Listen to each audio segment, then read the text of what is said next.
Hi, everyone, and welcome to this Mimetic Theory 101 session. I am Adam, and I am a writer at the Raven Foundation.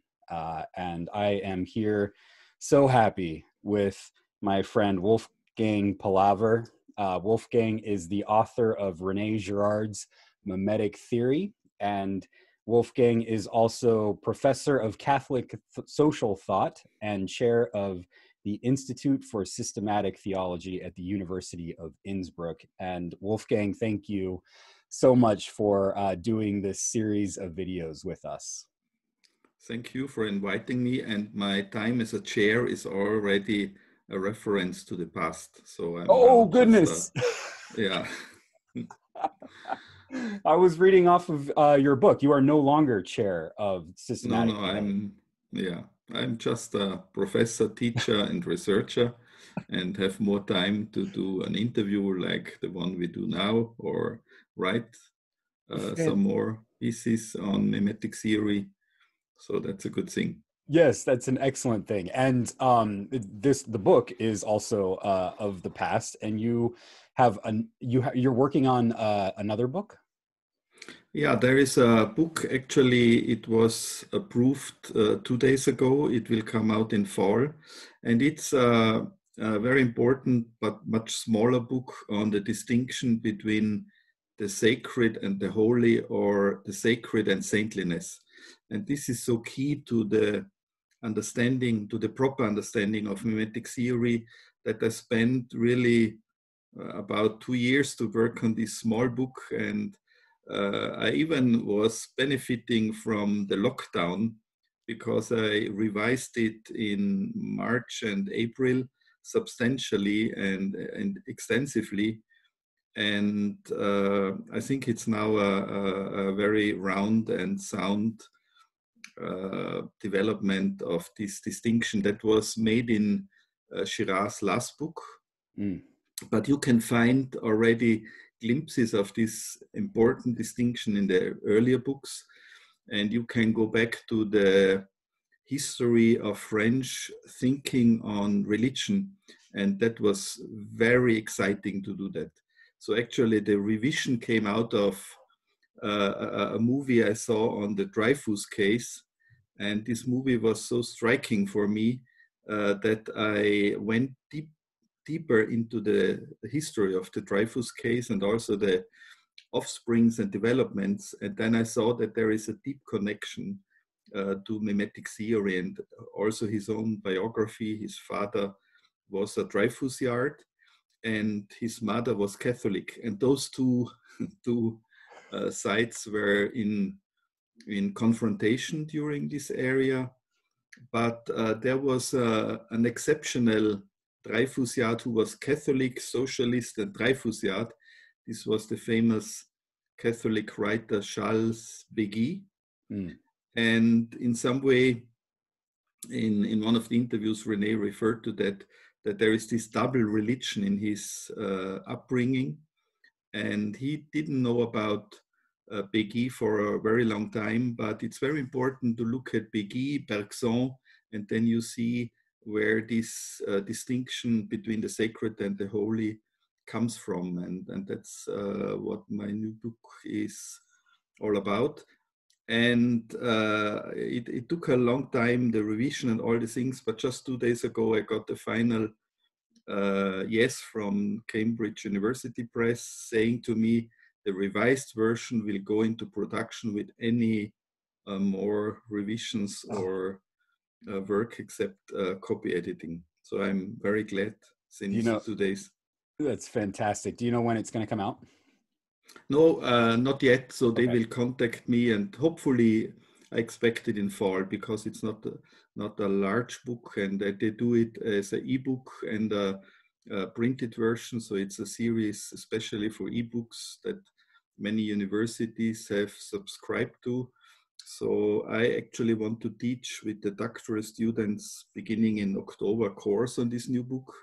So I will do everything that it's there on the 1st of October. Fantastic. And we'll get more into the sacred and the holy, I'm sure, either in section, well, when we talk about sacrifice, or maybe when we talk about the revealed religions. So stay tuned for that. That'll be in either video 3 or video 4. But before we get there, Wolfgang, I thought you might introduce more of yourself and how you got into or interested in mimetic theory. I think there are two reasons. I mean, one never knows really what are the reasons why one gets interested in a certain theory and a certain way of thinking. But when I reflected on that question and asked myself what were the reasons, what is the background that draw me to Girard's mimetic theory, I think there are two. And the first is already during my time at school, I was very interested in anthropological literature. I mean, not the highly sophisticated version, but travel literature to the Amazonian rainforest, to Austrian people who traveled to Tibet and described other cultures, other religions. I was eagerly reading that when I was in high school. And at one occasion, I even thought I myself want to become an anthropologist in the sense of a field worker, to go to these remote places and also study those cultures and so on. And Austria is not a colonial, Austria today it's a tiny little country, but in former times it was an empire. But it was never a colonial empire in a bigger sense. We have nearly no sea and so on. So if you are not growing up, or we're not growing up in a colonial power, there is no ethnologist or anthropologist tradition like in France or in Germany to some degree, or especially also in Great Britain. So all my relatives who didn't study and they were not connected to any university, they said, I mean, this is no way to go, because you will not make money. So I stopped to do that. And much later, I realized when I was really reading Violence and the Sacred and studying Girard, that I'm really doing now anthropological work, in the sense I had a leaning already in high school. So that's the first reason. The second reason is also in the last years of high school, that was in the end of 70s, I became involved in Catholic youth movement, and also at that time in the peace movement. You know, that was connected to the Pershing II demonstrations in Germany, but also in Austria. So I became a peacenik, a member of the peace movement from the Catholic branch. And that was the reason for me to study theology, because my high school was a special technical school on electronics and communicational engineering. So I was rather going into a technical direction, but because of my involvement in peace movement, I turned to theology. So the peace movement brought me into theology, and when I started to study theology, I immediately, or quite soon, I came across Raimund Schwager, who was teaching, a Jesuit, who was teaching dogmatics at the University of Innsbruck. And I started studying in 79, and he published just a year before his book, Must There Be Scapegoats? So there was all over the place talk about this book and Girard's mimetic theory, and I was quickly deeply involved in that, and I'm still I entered this world, and I'm still deeply involved in it, and still try to work in this field and try to understand it better. So those two reasons, I think, are the most important if one wants to understand. Maybe also I was an eager reader of literature. Also during high school, and still I very much like to read literature. So a theory that has such a close connection to literature is also something that was very attractive for me. Yeah. When we talk about mimetic theory as a theory. It often stays up in the theoretical realm, but mimetic theory has so much personal wealth to it in our lives. What about mimetic theory has influenced you, I guess, on a personal level? I think from the very beginning, I was also attracted in an existential way, because it helped me also to understand some weird experiences, one's own envious emotions and so on. You know, you have a very good friend at school, and when he gets a bad degree, you sometimes have a feeling of satisfaction, and you think, this is really strange. And then you come across this theory and cross literature that explains you suddenly this is not something completely weird. That's something many of us experience, and we have now a plausible explanation for it. So I think there is also an existential longing in myself, and I remember in 91, 92, I spent the whole year at Stanford University and had a lot of research seminars with René Girard. And at one occasion, we were in a house of a friend who invited a couple of a group of Girardians and himself. And René suddenly said, Wolfgang is an existentialist. I never thought about myself in that way, but probably there is something existential. So I always had troubles with theory, also theologies and so on, who are completely abstract. So I always want to feel the things, to know what does it mean for my own life. Also, what does it mean for the political life, for society. So I never was really attracted by thought for thought, just for thought, but always, what does it mean for me? I have to feel it. Yes. I have to feel a theory. And the more I feel it, the more I become interested and attracted, and keep on diving deeper into it.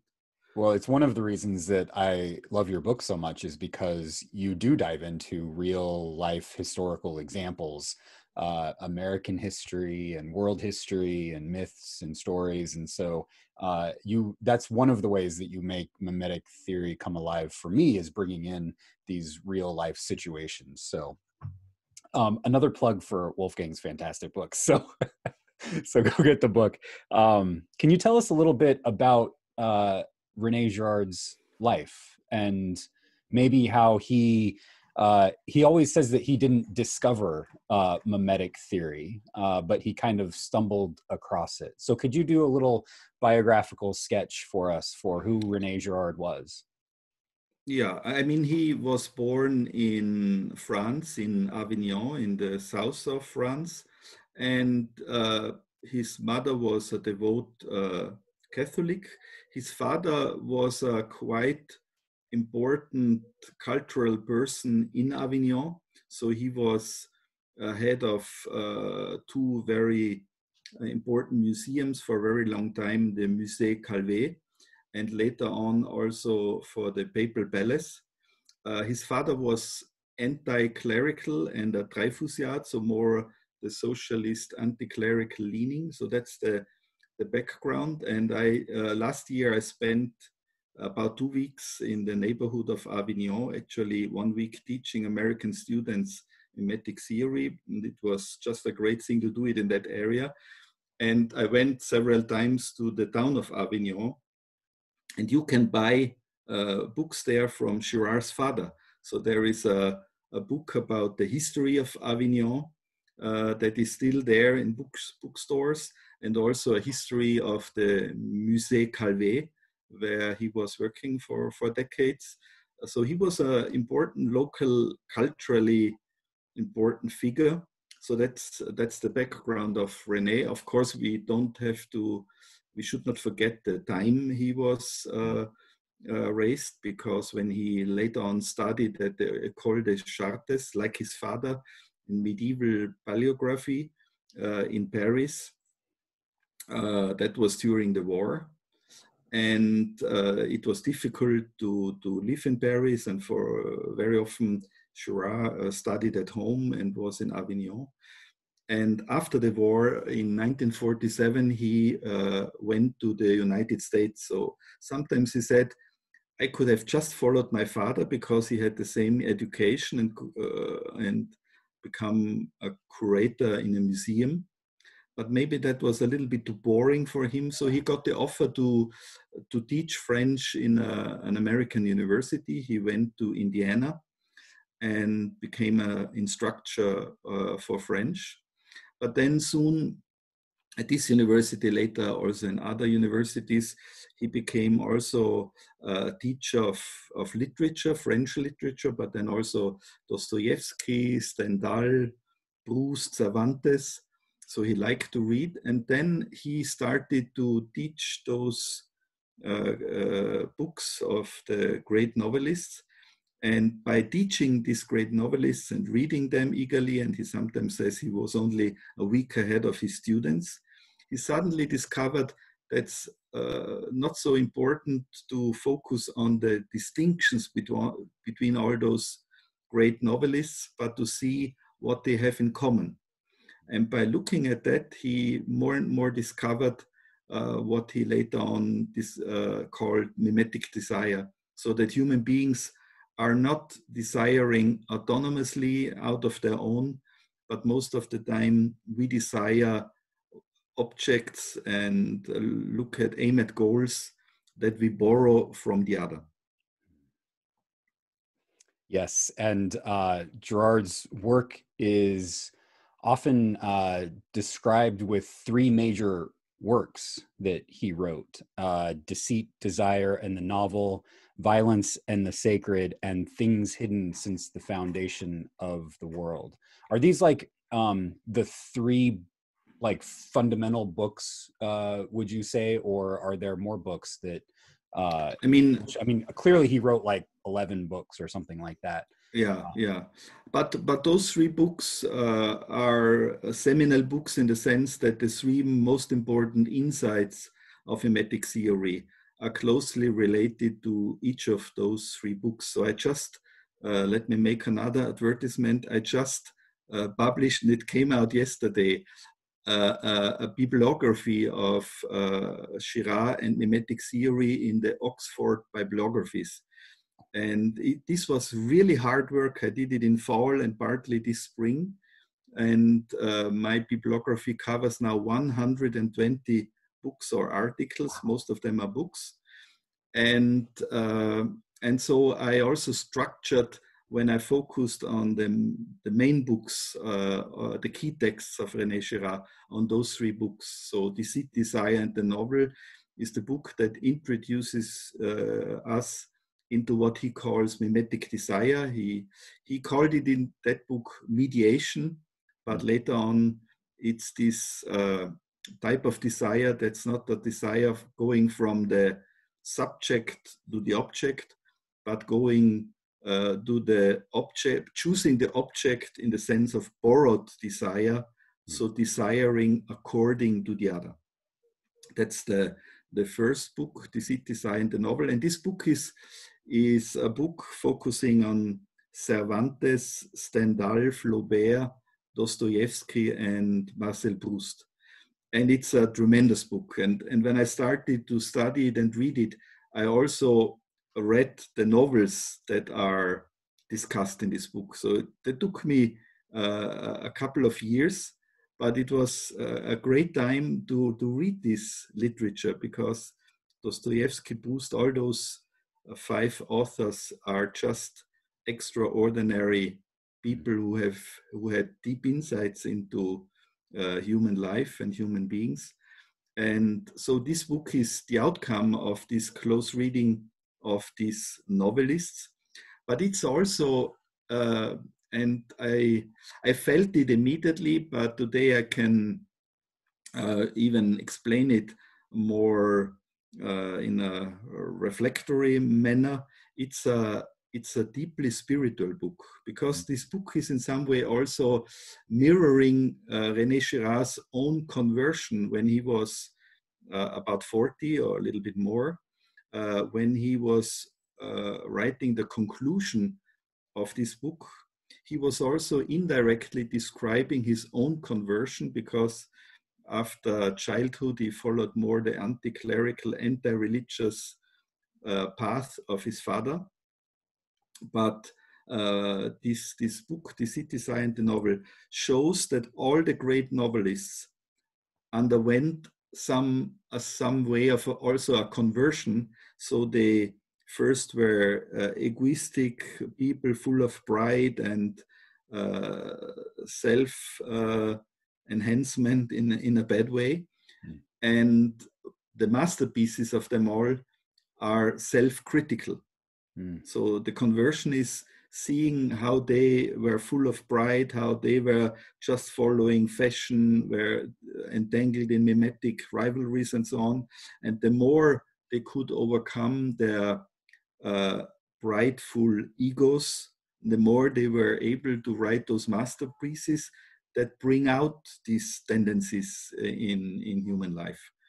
And something similar happened in René Girard's life.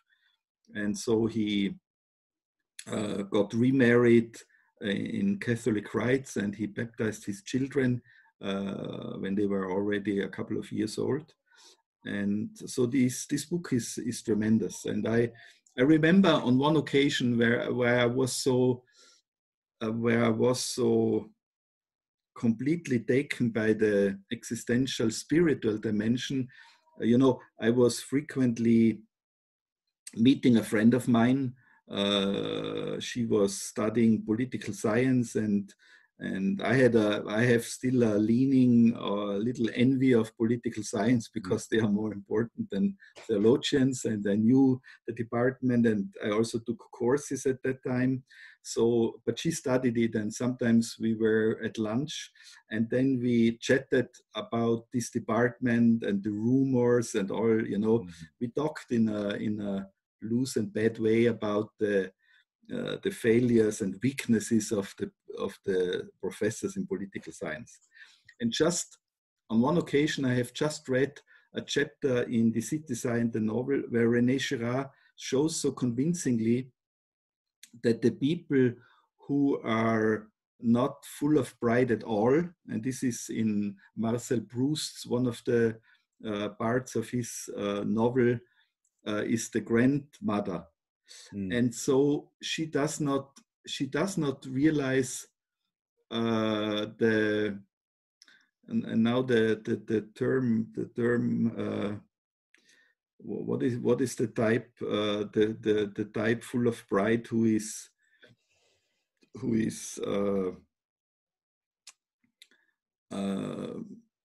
so superficial. I should the grab snob. Yes. Yeah. So I mean, there is a snob in this obvious snob in this novel, and the only person who does not realize that he's a snob is the grandmother, who is not snobbish at all. So therefore, you only see the failings and the weaknesses of others the more you are yourself in that direction.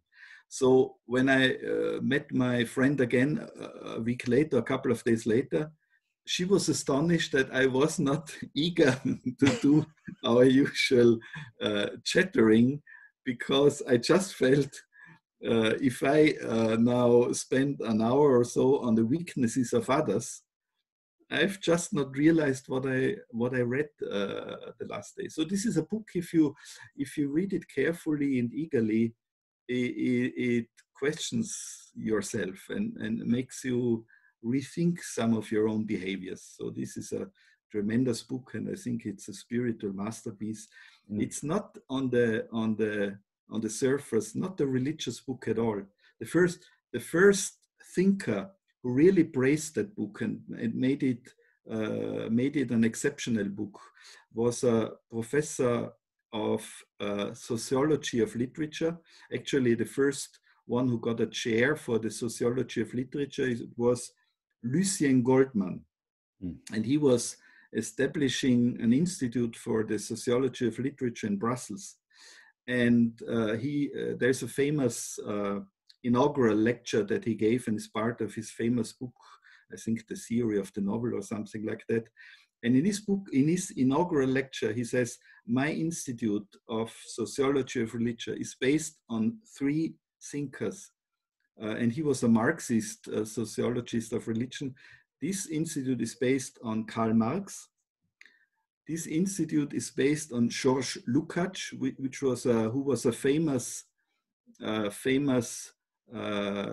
literary thinker from a Marxist tradition. And the third one was René Girard, he mentioned.